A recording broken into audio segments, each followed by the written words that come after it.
Welcome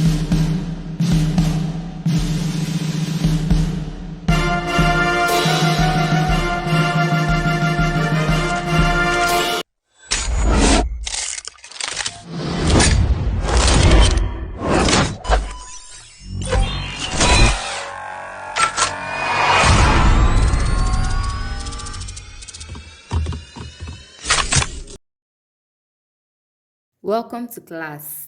Today we'll be talking about understanding your tape measure. This is a very common tool in dressmaking. I'm sure a lot of us are familiar with it. I'll just be introducing it and then teaching us, slightly deeper than what we generally know. So come along with me. The tape measure has linear measurement markings. That is, it is numbered 1, 2, 3 up to 60. There are some tape measures that are numbered up to 120. Now, I usually advise that you remove these metal parts of your tape carefully so that when you are using, especially when you're making patterns, you'll be able to get specifics. You won't just be guessing the numbers that are behind this metal thing. I always advise that you carefully remove it so that it does not spoil the tape measure.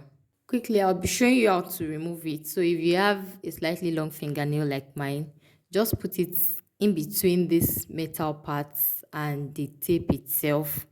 Use it to create a little space. Hold it and carefully slide it up until you're able to safely remove it. See, carefully slide it up. Voila.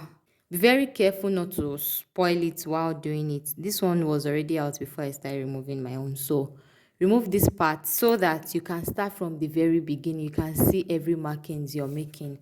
Let me give you a tip.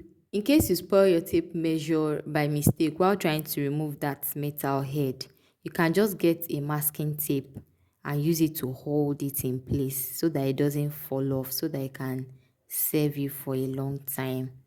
So I'm just going to hold mine with masking tape so it doesn't come off.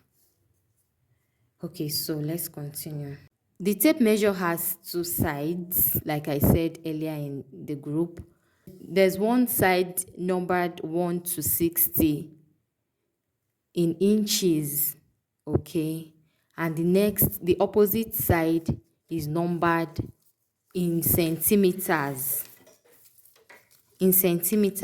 Up to 150 centimeters. Now, the general or popular way people understand this tape is in like 4 basic points. They have from here to here, they call it 1/4. From here to here, they call it half. Excuse me. From here to here, they call it 3/4. From here to here, they call it 1 inch. If you go on, from here to this point, they say 1/4.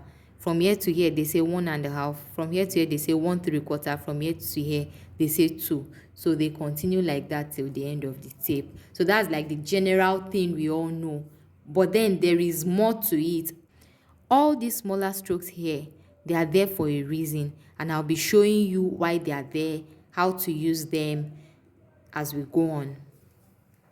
Because whether you like it or not, except you don't want to like dig deep into pattern making and all of that, you need to be familiar with both the inch side and both the centimeter side. For example, there's a method of pattern making, Natalie Bray's pattern making method. She works with centimeters. So if you're not familiar with this side of the tape, you may find it difficult understanding our own method of pattern making.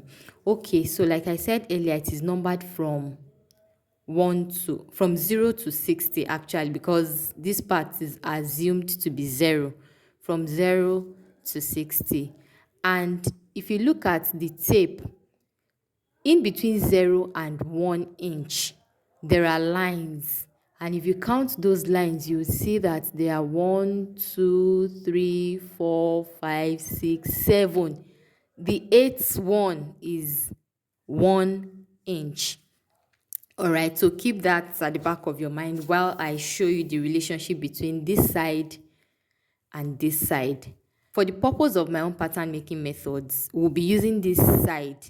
We'll be using the inches, but I just want to teach you so that you'll be familiar with the centimeter side also. By the time we get to advanced classes where we need to learn and compare different methods of pattern making, Natalie Bray's pattern making method, Ellen Armstrong's method, and so on and so forth, when we now actually need to start using these parts, by that time it will be easy if we have the foundational knowledge of it. So without wasting much of our time, I'll be showing you the relationship between the two sides. Now, 1 inch is equal to 2.54 centimeters. 1 inch equals 2.54 centimeters. Okay. Like I said earlier also, we are going to be doing some mathematics. Don't worry, it's not going to be difficult. I'll try as much as possible to also try and make it very, very simple. 1 inch is equal to 2.54 centimeter. I'm going to show you a practical way you can confirm this. So if I take this my 8th line, like I said earlier, there are 8 lines. This is my number 8 line, which is 1 inch. If I fold it like this and open it, go to the other side of the tape measure, you'll see that I have 1, 2, and almost 3. So that's around 2.54. So if you're asked to convert inches to centimeters, for example, when you're working with centimeters, if you're given 5 inches, for example, and you're asked to convert to centimeters, you multiply 5 by 2.54. That is 5 inches multiplied by 2.54. That gives us 12.7 centimeters. Now let's confirm this.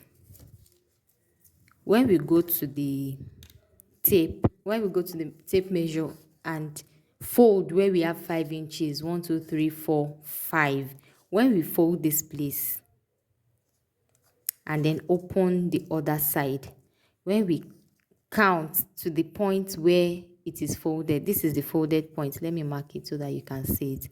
You would see that this is almost 13. This is the line where 13 is. So this area is around, when you count these small lines, you'll be able to get to that point, 12.7 centimeters. I hope this is clear to us. So you can convert any inch to centimeter, and you can convert any centimeter back to inches. Now let me show you how to convert centimeters back to inches. In case you see a pattern that is labeled in centimeters, or you see some work you need to do and then you're seeing centimeter, you'll be wondering, but they taught us in inches. So when you see centimeters and you can't work with centimeters, you have to convert it back to inches so that it will be easier for you to work with. So I'll show you now how to convert centimeters back to inches. In converting centimeters back to inches, you just have to do the direct opposite of what you did earlier. When we were converting from inches to centimeters, we multiplied the number of inches we wanted by 2.54. Now, when we want to convert centimeters back to inches, we'll do the direct opposite by dividing. So we'll say 12.7 divided by the same 2.54. If we use our calculator, that will give us 5 inches. So that's simply how to do the conversion. So you can keep this knowledge in one side of your brain as we go along. When we start to make patterns and we need to do specifics, so that you won't be confused. So this knowledge was very, very needed.